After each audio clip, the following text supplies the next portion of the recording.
Bien, continuamos con la serie de Católicos con Doctrina en su episodio número 40. Y en esta oportunidad, aunque vamos a reflexionar un solo numeral, que es el 152, me causa mucha emoción porque recientemente en un rosario comunitario del cual participé con mi familia, salió el tema del Espíritu Santo. Y de esa reflexión que salió justamente voy a profundizar en este episodio. Como les digo, es un numeral muy corto, pero al cual se le puede sacar ciertamente mucha enseñanza. Así que con el auxilio del propio Espíritu Santo, vamos a ver qué nos dice este numeral. No se puede creer en Jesucristo sin tener parte en su Espíritu.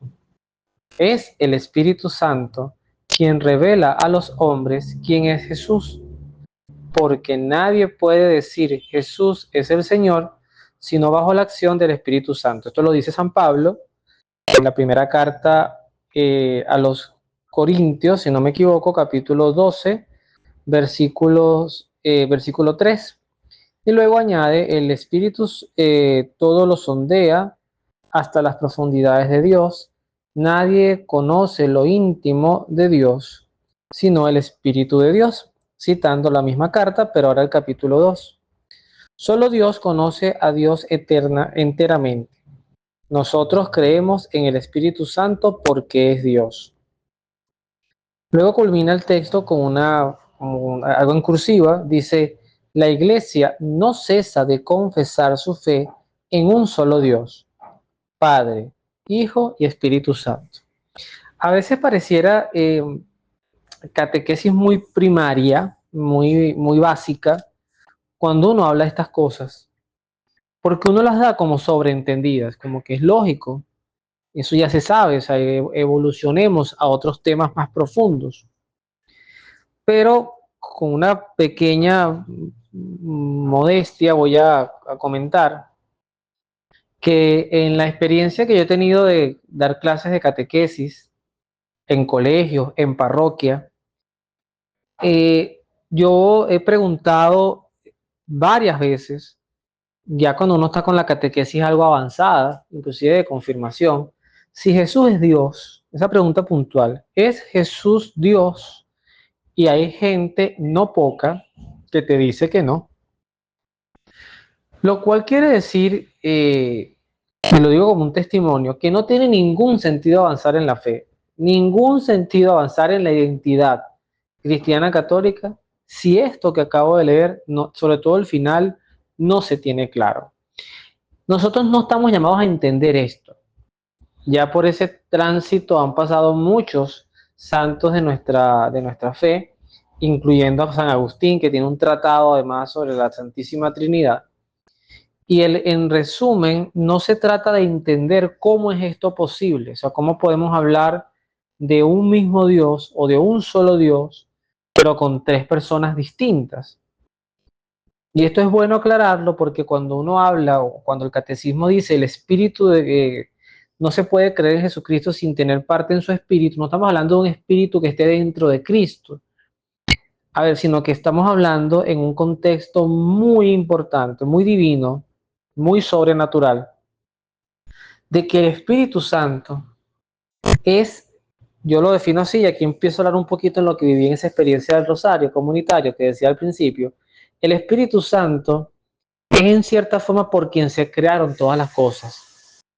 A mí me llama poderosamente la atención cómo la creación se iba haciendo y mientras se iba haciendo la creación, el Padre y el Hijo a través de la palabra, el Espíritu Santo revoloteaba como esos niños, como cuando tú compras una casa que tiene un jardín hermoso y llevas a tus hijos por primera vez y mientras tú estás haciendo la mudanza y cargando los peroles, los niños tú les dices, esta casa es de ustedes y ellos salen al jardín a correr y a revolcarse en la grama y a disfrutar aquello tan maravilloso que les da paz y que les hace contacto con la naturaleza.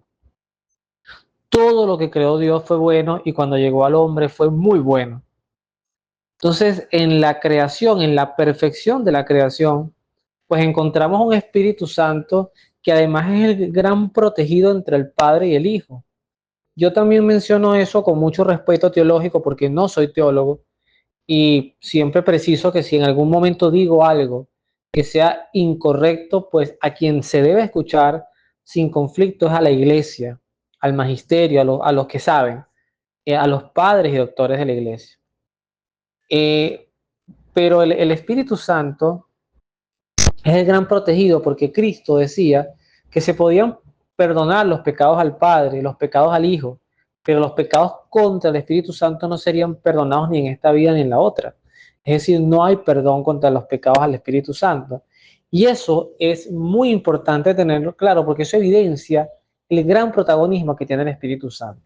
Además de esta conversación, en las reflexiones que emanaban, comentaba que todo el Antiguo Testamento, que no es poco, son 46 textos que suman miles de años entre ellos, y en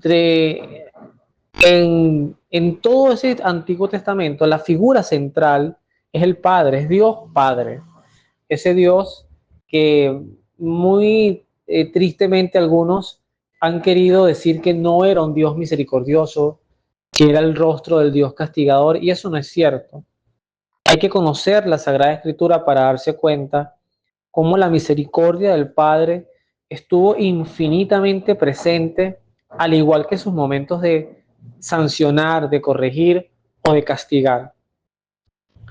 Luego llega el tiempo del Hijo, y en el tiempo del Hijo el Padre ya no aparece como una figura central, aunque a través de Cristo, Cristo logra mantener esa centralidad, esa mirada hacia el Padre, porque Cristo no dejaba de orarle a su Padre, lo cual hace una diferenciación en persona, o sea, él le oraba a alguien, pero también él nos decía, el que me ha visto a mí, ha visto al Padre que me envió.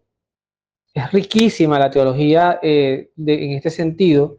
Cuando Cristo es bautizado, aparece la voz del Padre, este es mi Hijo amado en quien me complazco, escuchadle. Y luego aparece la figura del Espíritu Santo, que lo recordamos recientemente en el segundo domingo del año 2025, que se recordaba el bautismo de Jesús y que además marca el fin del tiempo de Navidad para entrar en el tiempo ordinario, color verde litúrgico. Luego en la transfiguración no vemos al Espíritu Santo, pero volvemos a escuchar la voz del Padre, este es mi Hijo amado. Pero cuando Cristo ya es crucificado, asciende a los cielos, o antes de la ascensión, en ese momento de la resurrección y la ascensión, Él le dice a sus discípulos, yo me tengo que ir, pero les voy a enviar al Paráclito. El Paráclito es el Espíritu Santo. Y Él les dirá todo lo que tienen que decir.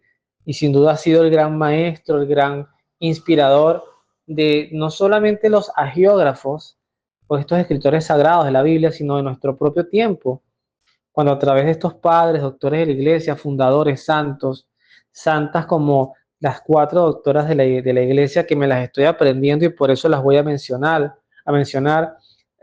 a mencionar en orden cronológico de vida, no de nombramiento de doctoras. Hildegarda de Winden, la alemana, era abadesa. Luego tenemos a Santa Catalina de Siena, luego tenemos a Santa Teresa de Jesús y Santa Teresita del Niño Jesús. Estas 4 mujeres, todo lo que inspiraron, todo lo que escribieron, sin tener mayor profundidad de estudios teológicos, habla sin duda de la gran belleza, de la enorme belleza que el Espíritu Santo puede impulsar en tu vida y en la vida de todos los que de verdad tienen hambre de conocer a Dios. Entonces yo comentaba que después de la ascensión del Señor, que Cristo se ha quedado con nosotros en la Eucaristía, este tiempo post-Cristo, por usar un término, post-Cristo o de la era cristiana, el gran protagonista ha sido el Espíritu Santo. Estamos en los tiempos del Espíritu Santo. Y eso hay que saberlo abrazar porque el Espíritu Santo, que también fue definido, si no me equivoco, por Juan Pablo II, por San Juan Pablo II, o si no, por algún escritor teólogo, como el gran desconocido, porque lo oramos mucho a Jesús, toda la misa la ofrecemos al Padre, salvo la oración de la paz. Es la única oración que se dirige directamente a Cristo. Todo lo demás está relacionado y dirigido al Padre. Pero el Espíritu Santo es el que nos permite santificarnos, el dador de vida. Cada vez que usted está recibiendo la noticia en su hogar, si la estás recibiendo ahora o en adelante, o ya la recibiste, de que como mujer estabas embarazada, como padre, vas a ser, como hombre, y vas a ser padre, o vas a ser padre, se está cumpliendo aquello que decimos en el credo, Señor y dador de vida. Esa vida que está allí tiene la gran acción del Espíritu Santo. Entonces el Espíritu Santo no es nada más invocarlo. Decía alguien en esta reunión y tiene toda la razón. No es tanto invocarlo porque Él siempre está. San Pablo inclusive nos dice que nuestros cuerpos son templo del Espíritu Santo. Es hacer conciencia de su presencia, es dialogar con Él, es invocar sus dones, es pedirle fortaleza ante el pecado, es pedirle pureza de corazón para ver a Dios y que las personas puedan ver a Dios a través de ti. Es reconocernos pecadores y es pedir esa iluminación, sobre todo ante un buen examen de conciencia. Si tenemos que resumir qué es importante en la vida del cristiano, más allá de la vida sacramental general o total, yo me permitiría hablar de dos ejercicios fundamentales. Confesarnos regularmente, y si no puedes hacerlo sacramentalmente porque vives una vida irregular por la razón que sea, pues no dejar de hacer el ejercicio del examen de conciencia. No dejar de reconocer ante Dios, soy un pecador, ayúdame, no sé cómo hacerlo, pero ayúdame, quiero reencontrarme con la gracia. Nunca te conformes ni justifiques un estado de pecado. Y lo segundo, comulgar. Y si no lo puedes hacer sacramentalmente, porque hay que hacerlo con la dignidad del caso, con los requisitos del caso, para que no aplique aquello que dice San Pablo, el que come al Señor indignamente come su propia condenación. Son palabras de San Pablo. Pues haz la comunión espiritual, pero no dejes de presentarte ante el altar del Señor y manifestarle esa hambre de estar y de recibirlo y de estar con Él. Finalmente, como nos dirá San Pablo, y con esto termino, nadie puede decir Jesús es el Señor si no es por la acción del Espíritu Santo. Que Dios los bendiga, nos vemos en la oración.